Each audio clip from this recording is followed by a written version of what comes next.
من الشیطان الرجیم بسم اللہ الرحمن الرحیم قل یا ایہا الکافرون لا اعبد ما تعبدون ولا انتم عابدون ما اعبد ولا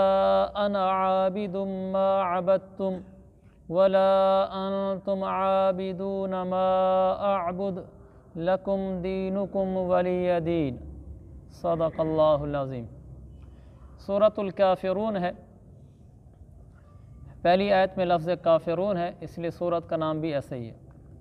اللہ نے فرمایا میرے پیغمبر آپ ان سے کہہ دیں، قل کا معنی ہر جگہ یہی ہوتا ہے، آپ کہہ دیں ہر جگہ۔ تو آپ اللہ تعالیٰ نے فرمایا میرے نبی آپ کہہ دیں یا ایھا الکافرون، اے کافرو، اے حق کا انکار کرنے والو۔ کافر کا لفظی ترجمہ ہوتا ہے انکار کرنے والا۔ تو چونکہ یہ کافر لوگ توحید کا اور حق چیز کا انکار کرتے تھے، اس لیے ان کو کافر کہا جاتا ہے۔ اور وہ ہے نا ایک اقبال کا شعر، کافروں کا کافر خدا ہمارا، ہاں ہم کافروں کے کافر، کافر خدا ہمارا۔ اس کافر کا معنی انکار کرنے والا ہے کہ ہم کافروں کے کافر ہیں، یعنی ہم کافروں کا انکار کرتے ہیں، ہم کافروں کو نہیں مانتے۔ کافر خدا ہمارا، ہمارا اللہ بھی ان کا انکار کرتا ہے، ان کو نہیں مانتا۔ تو میں یہ بتا رہا تھا کہ لفظ کافر کا معنی ہوتا ہے انکار کرنے والا، اس لیے یا ایھا الکافرون کا یہاں ترجمہ کیا ہوا ہے اے انکار کرنے والو، حق کا انکار کرنے والو۔ لا اعبد، میں ان چیزوں کی عبادت نہیں کرتا، ما تعبدون، جن کی تم عبادت کرتے ہو۔ اصل میں اس کے پیچھے واقعہ یہ ہے کہ رسول پاک صلی اللہ علیہ وسلم نے جب کافروں کو دعوت توحید دی اور آپ نے اپنی دعوت کو نہیں چھوڑا، اور وہ کافروں نے محسوس کیا کہ یہ اپنے دین کو بالکل لچک نہیں دکھلا رہا یہ شخص، تو انہوں نے پھر کوئی درمیان کا راستہ ڈھونڈنے کی کوشش کی۔ تو کچھ بڑے بڑے سردار حضور علیہ السلام کے پاس ہے، جس میں ولید بن مغیرہ اور عاص بن وائل وغیرہ تھے۔ حضور علیہ السلام کے سامنے یہ پیشکش کی کہ ایسا کرتے ہیں، چلو کچھ آپ ہمارے دین پر عمل کر لیں، کچھ ہم آپ کے دین پر کر لیتے ہیں، یعنی کچھ آپ ہمارے بتوں کی عبادت کر لیا کریں، کچھ ہم کر لیا کریں گے۔ بعض روایت میں یہ آتا ہے انہوں نے یہ کہا کہ 1 سال آپ ہمارے بتوں کی عبادت کیا کریں، 1 سال ہم خدا کی عبادت کیا کریں گے۔ تو اس پر یہ صورت اتری کہ کافروں کا اپنا مذہب ہے، ہم ان کے مذہب کو 1 سال تو کیا 1 پل کے لیے بھی نہیں اختیار کر سکتے، اور ہمارا مذہب ہمارا اپنا ہے، تم نہ اختیار کرنا چاہو نہ کرو، ہم اپنے مذہب کو چھوڑ نہیں سکتے۔ تو اس صورت کا سب سے بڑا پیغام یہ ہے، ہم کسی وقت بھی مصلحت کے پیش نظر بھی کافروں کے مذہب کو نہیں اختیار کر سکتے۔ ہاں ان کے ساتھ امن کا، صلح کا معاہدہ کر سکتے ہیں کہ ہم تم سے لڑیں گے نہیں، ہماری تمہارے ساتھ جنگ نہیں ہوگی، لیکن مذہب نہیں ہم اپنا اس طرح کر سکتے کہ اپنے مذہب میں ان کا مذہب داخل کر لیں اور اس طریقے سے ہم صلح کر لیں۔ کہ مذہب ہمارا اسلام ہی ہے، اس میں نہ ہم کمی کر سکتے ہیں نہ بیشی کر سکتے ہیں، ہم اسی مذہب پر ہی قائم رہیں گے۔ اگر کسی نے ہمارے مذہب پر آنا ہے تو اس کو ہمارا مذہب پورا قبول کرنا ہوگا، ہم اس کے مذہب میں سے کچھ بھی قبول نہیں کریں گے۔ یہی اسلام کی پختگی ہے۔ دیکھیں کتنے یعنی بڑے 2 ٹوک لفظ ہیں کہ لا اعبد ما تعبدون، میں نہیں عبادت کرتا ان کی جن کی تم عبادت کرتے ہو، ولا انتم عابدون ما اعبد، اور تم اس کی عبادت نہیں کرتے جس کی میں عبادت کرتا ہوں۔ اور پھر فرمایا ولا انا عابد، یہاں عابد کا لفظ لگایا، اس کا مطلب یہ ہے کہ میں آئندہ بھی کبھی تمہارے معبودوں کی عبادت نہیں کرنے والا۔ یہ نہیں کہ اب تو چلو کسی وجہ سے میں کہہ رہا ہوں کہ میں تمہارے معبودوں کی عبادت نہیں کرتا، مستقبل میں ہو سکتا ہے کچھ حالات بدلیں تو چلو میں تمہارا کچھ ساتھ دے لوں گا اور کچھ میں تمہارے معبودوں کی عبادت کر لوں گا۔ 2 ٹوک لفظوں میں کا لفظ عابد کا مطلب یہاں یہ ہے کہ آئندہ بھی زندگی میں کبھی تمہارے معبودوں کی عبادت کرنے والا ہوں ہی نہیں، یعنی اس میں تو کوئی دوسری رائے اور تجویز ہی نہیں ہے۔ اور فرمایا ولا انتم عابدون ما اعبد، تم بھی ایسے ہی ہو کہ تم نہیں عبادت کرنا چاہتے ہمارے رب کی، ٹھیک ہے تم نہ کرو ہمارے رب کی، لکم دینکم، تمہیں تمہارا دین مبارک ہو۔ لفظی ترجمہ یہ کہ تمہارے لیے تمہارا دین ہے، ولی دین، اور میرے لیے میرا دین ہے۔ تو وہی بات جو میں نے شروع میں عرض کر دی ہے کہ ہم کافروں کے ساتھ اس طرح کوئی صلح، کوئی معاہدہ نہیں کر سکتے جس میں ہم ان کے مذہب کو کچھ نہ کچھ اختیار کر لیں، ایسا نہیں ہو سکتا۔ یہاں تجوید کے لحاظ سے یا ایھا الکافرون میں یا کو کھینچ کر پڑھیں گے، اور لا اعبدو میں بھی لا کو کھینچیں گے، اور نیچے لفظ ہے ولا انا عابد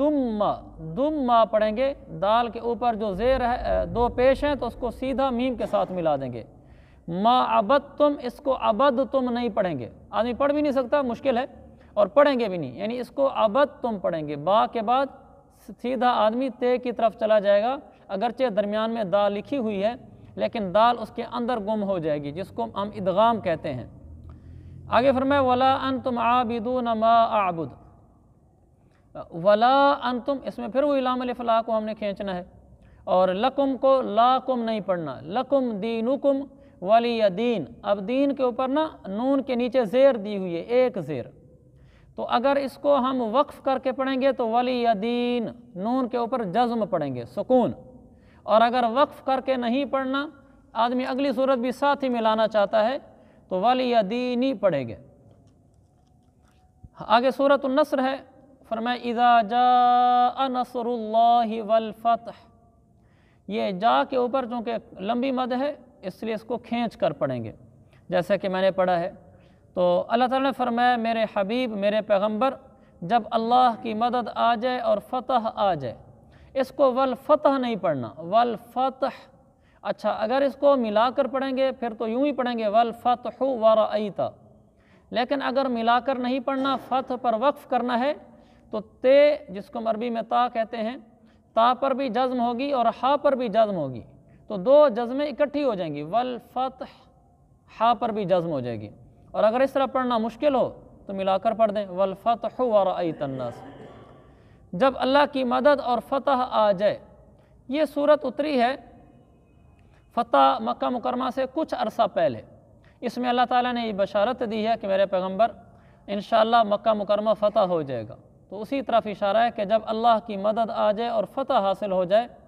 تو، اور آپ دیکھ لیں وَرَأَيْتَ النَّاسَ يَدْخُلُونَ فِي دِينِ اللَّهِ أَفْوَاجًا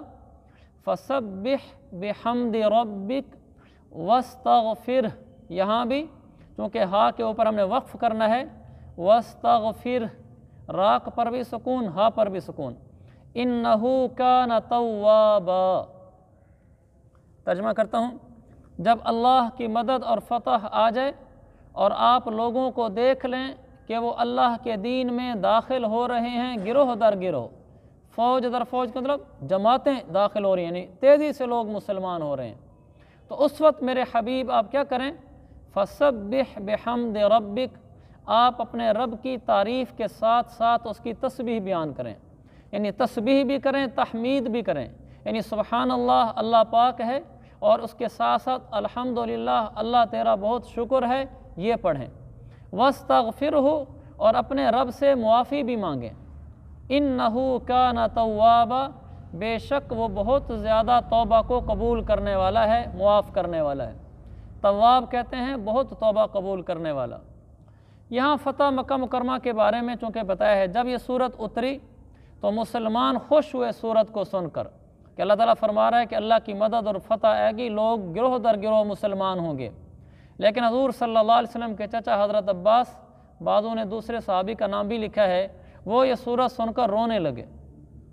تو صحابہ بعض پریشان ہوئے کہ یہ تو کوئی رونے کی چیز نہیں ہے، تو خوشخبری کی چیز ہے کہ اللہ کی مدد اور فتح آئے گی،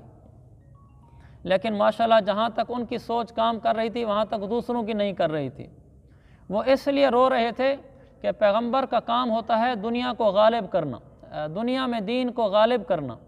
جب پیغمبر دنیا میں آتے ہیں اور وہ دین کو غالب کر دیتے ہیں، اسلام پھیلا دیتے ہیں، غالب کا مطلب اسلام مکمل کر دیتے ہیں، اسلام مکمل کر دیتے ہیں تو پھر اس کے بعد اللہ اپنے نبی کو واپس بلا لیتا ہے، کیونکہ نبی کا کام لوگوں کو دین سمجھانا ہوتا ہے، دین مکمل ہو گیا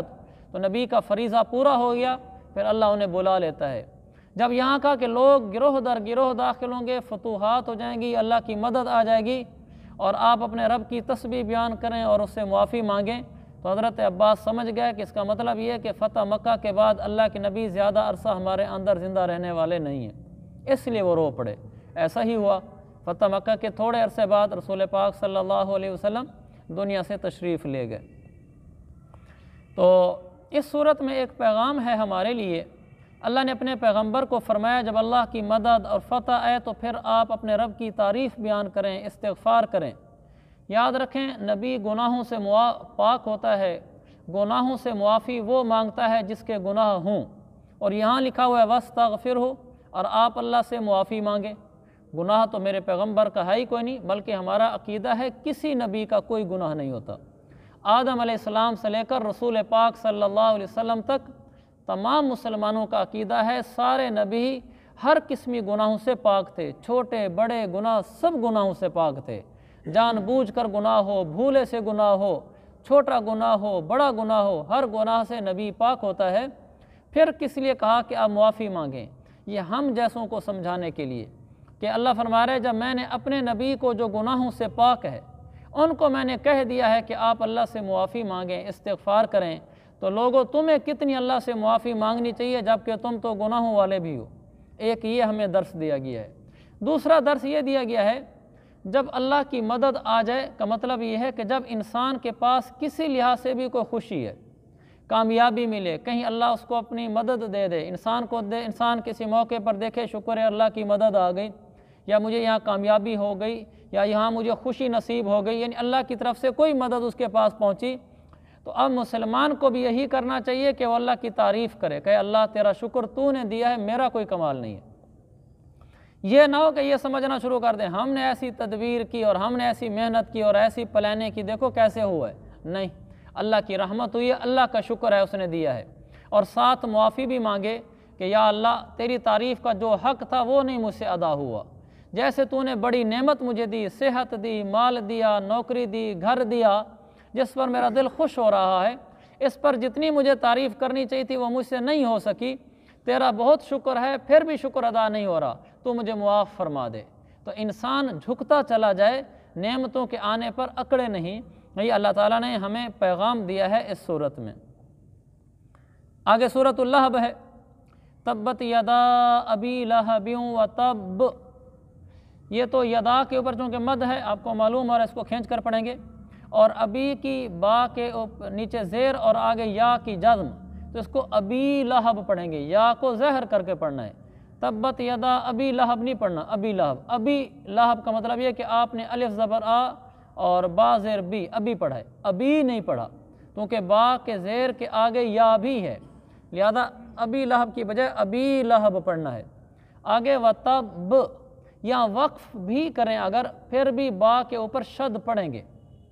یعنی ایسے پڑھنا درست نہیں ہے ابی لہب وتب، یہ تب غلط ہے، تب با کی شد پڑھیں گے۔ تبت یدا ابی لہب وتب ما اغنا عنہ مالہ وما کسب۔ لہو کھینچ کر پڑھیں گے چونکہ الٹا پیش ہے، سیدھا پیش ہو تو تھوڑا سا پیش پڑھتے ہیں، الٹا پیش ہو تو زیادہ کھینچ کر پڑھتے ہیں۔ جیسے مالہ، لام کے اوپر صرف پیش ہے، سیدھا پیش ہے، مالہ پڑھیں گے۔ ہاں کے اوپر الٹا پیش ہے تو مالہ کھینچ کر پڑھیں گے۔ سَيَصْلَىٰ نَارًا ذَاتَ لَهَبٍ وَامْرَأَتُهُ حَمَّالَةَ الْحَطَبِ فِي جِيدِهَا حَبْلٌ مِّن مَّسَدٍ۔ حَبْلٌ اور آگے میم،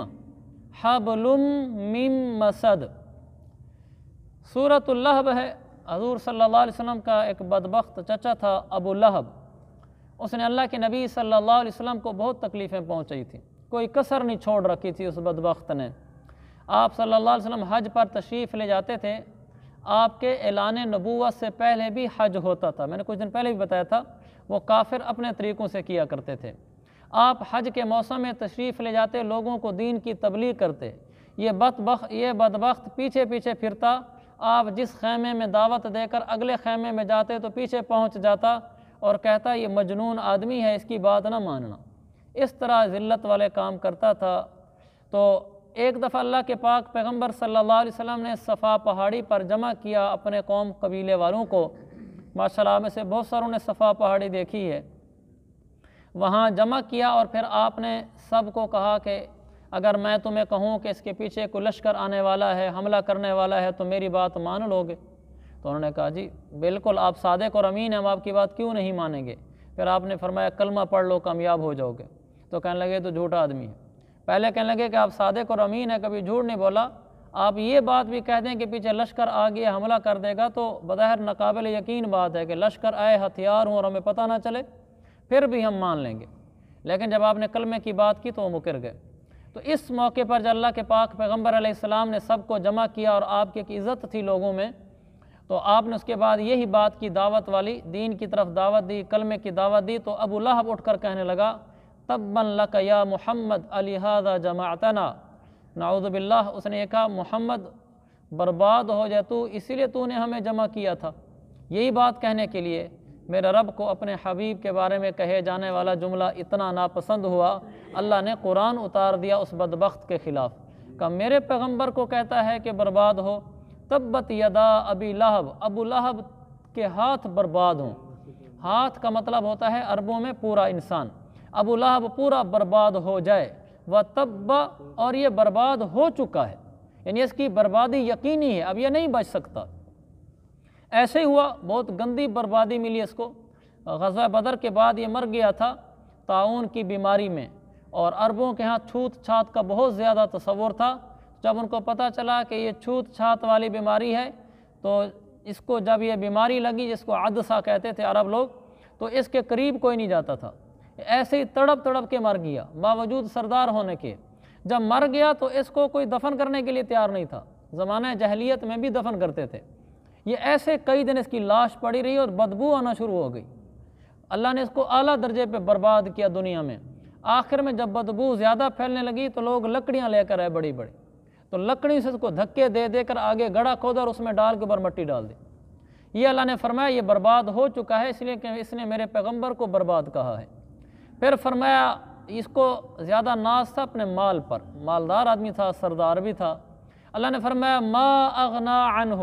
اس کا مال اس کے کوئی کام نہ آیا، وما کسب، اور جو کچھ اس نے کمایا ہوا تھا، عزت کمائی ہوئی تھی، چودراہٹ کمائی ہوئی تھی، دولت کمائی ہوئی تھی، کچھ کام نہ آیا۔